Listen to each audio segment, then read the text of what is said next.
Hi everybody, welcome back to my channel. Today we're going to be learning, and today we're going to be talking about the top 3 most contracted STDs.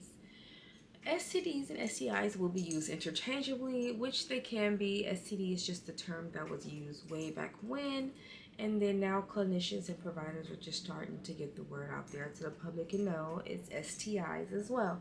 So STI, which is a better term to use, because when you hear the term STDs, you're like,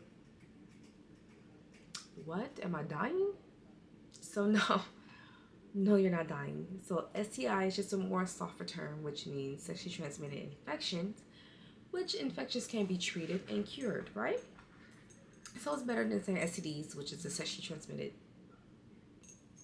disease. So today we're going to be learning about the top 3 sexually transmitted infections or sexually transmitted diseases, whatever term you want to use. So the top 3 we're going to learn today is trichomoniasis, chlamydia, and gonorrhea. Okay. The 2024 statistics has not been put out yet by the CDC, so we don't know the new cases yet of like how many people contracted it. So we're going to be going off the 2020 statistics, and just know that these numbers do go up. We gotta protect ourselves, people. We gotta protect ourselves. Anyways, let's get into it. So trichomoniasis, 156 million people contracted it in 2020. Only thing is trichomoniasis is not a reportable disease or infection, so we don't really know the actual number. But what have been reported is 156 million. And that's globally, so this is everywhere, This is also known as the trick. So if you hear people say trick, they're referring to trichomoniasis. This can cause strawberry cervix in females, and how we would see or know that is by using the speculum like a pap smear to view the cervix. These causes this. So trichomoniasis is caused by a parasite known as Trichomonas vaginalis, and that is T. vaginalis for short. Okay, tongue twister. But yeah, just know that it's curable. Okay, and you guys need to watch out for the signs and symptoms. Now, the signs and symptoms are very subtle, and for females, it can mimic BV. So you might get that foul smell. You might get clear, white, maybe yellowish, greenish discharge, and some itching and burning down there. Now with men, same thing. You can get some itching and burning with inside the penis and with urination and ejaculation. So you just have to watch for the symptoms. And then anytime you feel weird down there, always go get checked anyway. But for females, it can mimic BV. So you might just think you're having BV problems, when all in reality, you're having an infection with the T. vaginalis. Okay? So get tested. Now, with this, it can infect the same-sex female partners. So trichomoniasis don't usually affect the hands, the mouth, and the anus. But for females who have it, you can give it to your female partner as well. And how we would treat this, if you were going to the clinic, your doctor will prescribe you metronidazole. So you could take metronidazole 500 milligrams twice a day for 7 days, or you could take a metronidazole 2 grams one-time dose, or you could take tenidazole. I believe that's a 2 gram. Yeah, tenidazole 2 gram once as a one-time dose as well. But tenidazole is usually not preferred. It's more expensive. And if, as a clinician, you have to know your patient.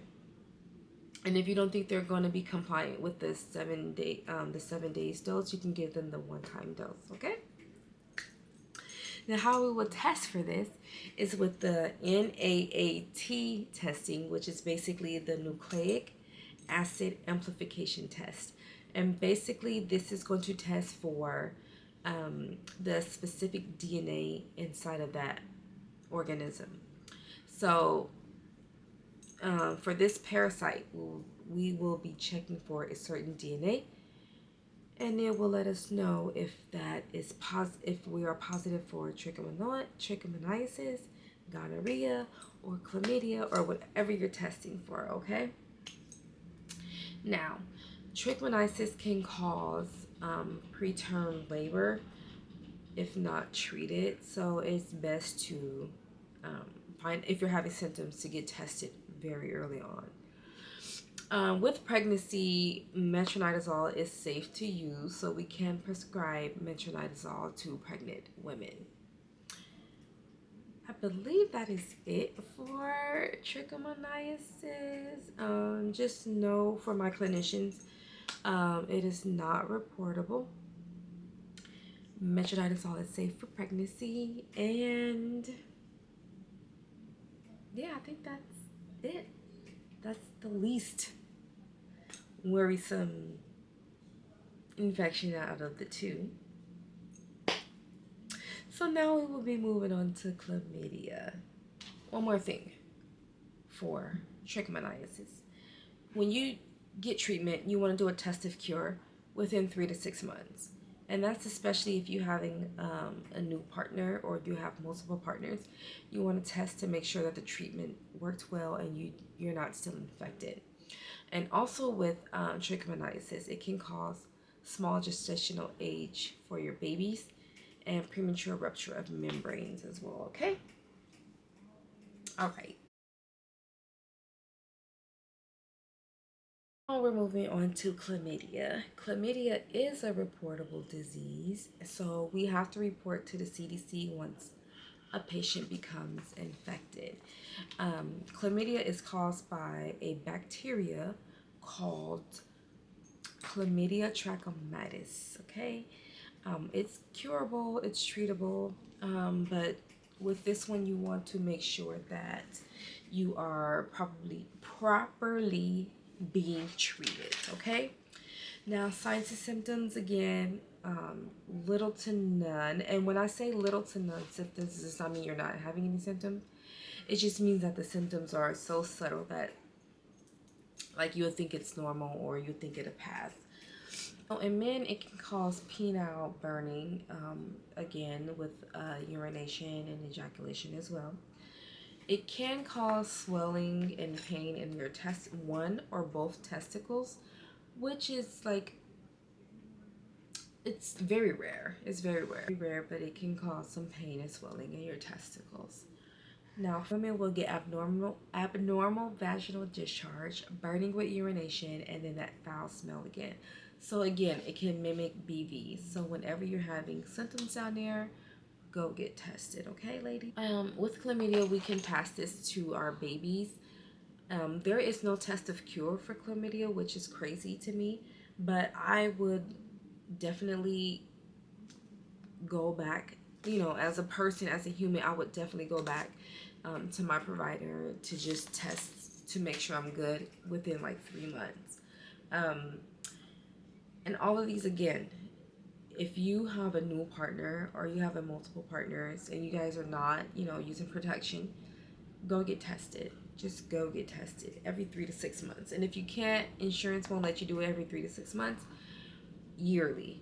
Get tested yearly, okay? With chlamydia, you can catch it rectally, vaginally, and orally. So if your partner has chlamydia, and whatever mode of feeling and sensation that you guys are having, you can catch it through that orifice. So you can catch it through your mouth, through your anus, and vaginally or penile through your penis. Okay, so yeah, okay, so we're going to be protecting ourselves. Okay.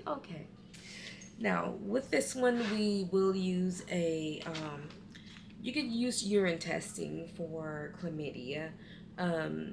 So we'll have you do, preferably we will have you do the first catch which is like a clean catch, the first urine that you do for the day. So if you know you're going to your provider to go get tested, try to hold your pee. Try to hold your pee. It's the best one, okay? That's gonna be the best. That's their golden ticket right there. Now with this one, same thing. We're gonna use the NAAT test.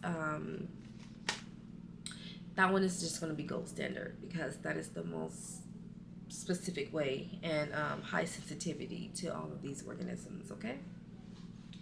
Treatment. With chlamydia, we're going to be using doxycycline, 100 milligrams twice a day for 7 days as well, okay?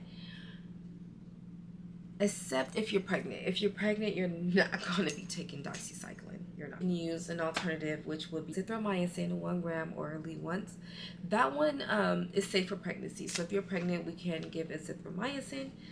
And also, if you know that your patient is not complying with medications, you will prescribe azithromycin, 1 gram once and done. Okay. There are some at-home testings that you can use. But I will always, I wouldn't say don't use the at-home kit. But if you do, once it's positive or, I will still go to my provider to go get tested just to make sure. Now, moving on to gonorrhea.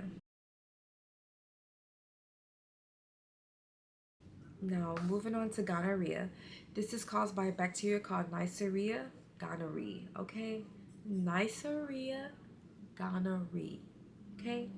That's the bacteria that causes gonorrhea. Okay. Now, this is as known as the clap. Oh my God. Growing up, okay, I'm going to tell my age a little bit. So, growing up in the 90s, like, people would use the clap. Now, I had no idea what the clap was. I had no business in people's business. But people would be like, oh yeah, she got the clap. Or this, that, and that. I'm like, not knowing what the heck is going on, but that term is so old. Anyways, gonorrhea, aka the clap, okay? Now the same thing with this one is little to no symptoms, but when I say little to no, it just means that people take these symptoms for granted, okay? With men though, you'll have the same thing as the other ones. You will probably feel burning with urination. You might have white to yellow discharge. With this one, for sure, you will have the painful and swelling testicles or epididymis. Okay, you will have those. So that can be in one or both testicles as well. Okay. And then in women, you'll have painful pain with burning and urination. You have bleeding in between periods, and you have increased discharge. Okay. So when you have all those symptoms, let's go get tested because we don't know what's going on. With gonorrhea too, gonorrhea affects everything. It can infect your eyes. It can affect your anus. So with this one, you have certain types. You have, well, we'll get into that. But for rectally, because you can have it rectally, you'll have pain, some bleeding back there, and some discharge from the anus if you come in contact with gonorrhea from the back. Same thing with this one. We're going to use the NAAT test, which is the what? The nucleic acid amplification test. Okay. We could use the gonorrhea culture and sensitivity test as well. Just basically, it's a specific test for gonorrhea. With gonorrhea, there is no test of cure unless it's pharyngeal gonorrhea, which means, through the oral orifice, orally, you would test within 7 to 14 days to make sure it's gone. But for me, like I said, as a human, I will go back within 3 months to make sure I don't have this bacteria anymore. So go and get tested again. And especially if you have a new partner or multiple partners, because we don't know what our partners be doing, do we?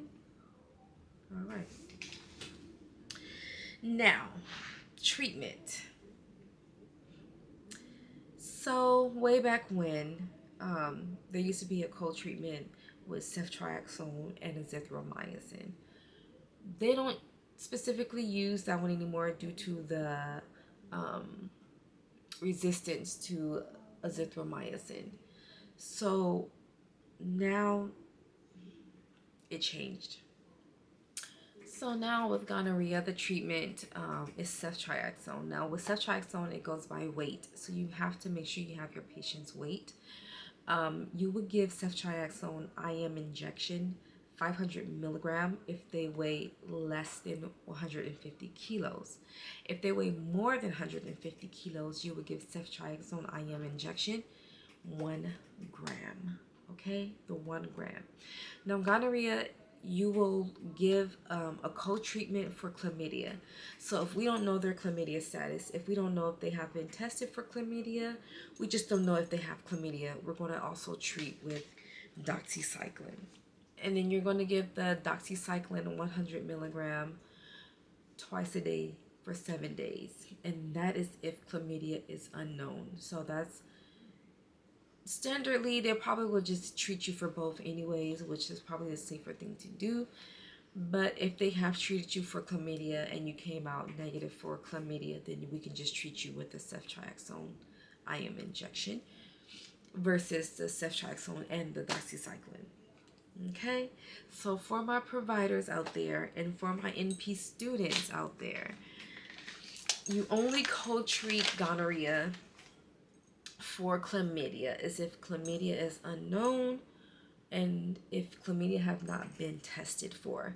If chlamydia has been tested for, then no, and came back negative, then no, we do not have to give the doxycycline. You only treat for the gonorrhea. Okay? Okay. All right. As long as we got that out the way, okay? Now, I have wrote this down because gonorrhea can affect, like I said earlier, there's multiple. So we have pharyngeal gonorrhea, we have uritis, urethritis. Y'all know what I'm trying to say. Okay, here's the word. Okay, that gonorrhea, and then you can have arthritis gonorrhea. So what I'm trying to say is gonorrhea is serious. Okay, treat it. Okay, go get tested. And with all of these STIs, even if you have the slightest of symptoms, just go get tested. Please protect yourselves, because like I said, we don't know what our partners are out there doing, and we could be like the most trusting people, you know, because females, we are angels. We don't be out there like that. So treat everybody, men, women, jokes aside, protect yourself. Don't be afraid to ask for people's status, because I know asking people like, oh, what's your status, comes off kind of harsh, but in today's time we have to be harsh, you know. All of these STIs leads to HIV and AIDS. Not lead to it, but you're more susceptible to catching HIV and AIDS because your body is weakened now, you know. And it's very serious. And the reason why I say it's very serious is because these organisms, oh, I don't know if I even said, but gonorrhea is reportable too. So gonorrhea is reportable, chlamydia is reportable, trichomoniasis is not reportable. These organisms, these bacterias, they are forever evolving too. So it's like today, doxycycline can treat chlamydia, but as they evolve, it might not. So in all, treat yourself, be kind to yourself, and love one another. Bye. Hey guys, so as I was sitting here editing the video, I forgot, well, I didn't forget, I had recorded a section where I showed you the tools that we use to test for these STDs and STIs, and for some reason, I don't know if I thought I was recording or what, but it did not save. So I'm going to add in this section at the end of the video, and I'm just going to show you the things that we use. So in a hospital, you will have a kit that comes with a swab and a little container that has like little fluid in there. And so this that we can use these as like the NAAT testing. What you basically will do, you will swab, you know, the vaginal canal, oral, you can swab anywhere, okay?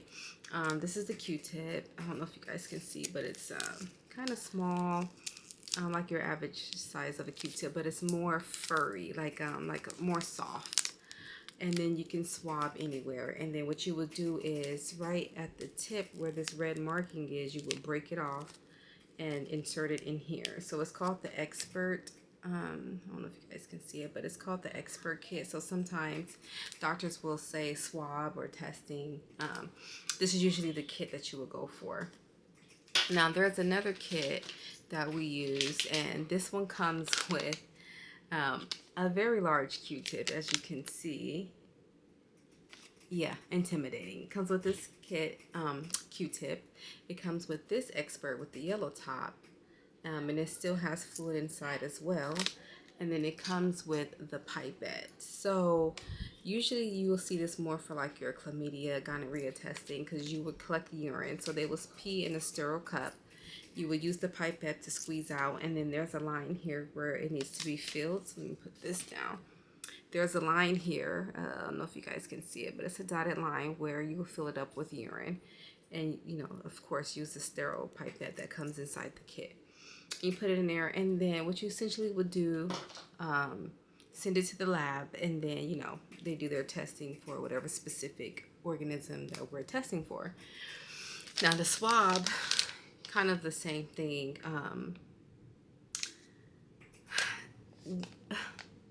As nurses, I remember the first time we had this, we were kind of confused as to what the swab was. Now, I don't know if they were telling the truth, but what they said is that you can use it to swab the anus, and you can use it to swab the vaginal canal, and you can, essentially, you will stir it inside of here because there's no breakage on this Q-tip, so there's nowhere where you can break it, as opposed to the swab right here. You have already like a perforated segment on the swab. Here you don't have that. So we assume, and I should have asked this because shoot, we don't know. They tell us to swab and stuff, and then nurses, we be like, well, what are we supposed to do with this large Q-tip?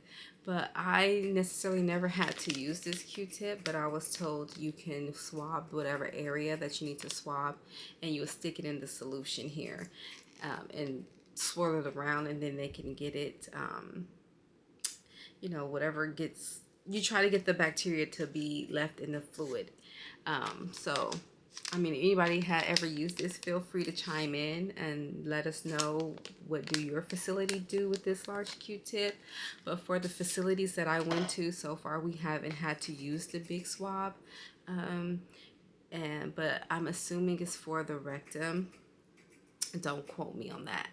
But yeah, so those are the kits that we will use. They're called the Expert kits. This one is called the Gene Expert. So basically, like I said before, they all get sent down to the lab and get tested for the specific organism that, you know, the doctor is looking for. So also I wanted to point out that this swab here for the males, okay, I don't know if you guys ever heard that they stick a Q-tip up in your penis.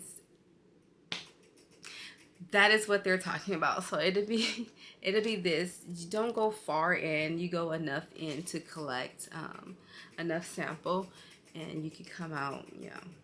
But yeah, essentially they might have to go in there a little bit to get whatever that's dripping or coming from your penis. Okay, so yeah, that's it. I just wanted to show you guys the kit because for some reason it did not show up on the camera. So anyways, that's it, and thank you, and yeah, let me know what you guys want to see next. Bye.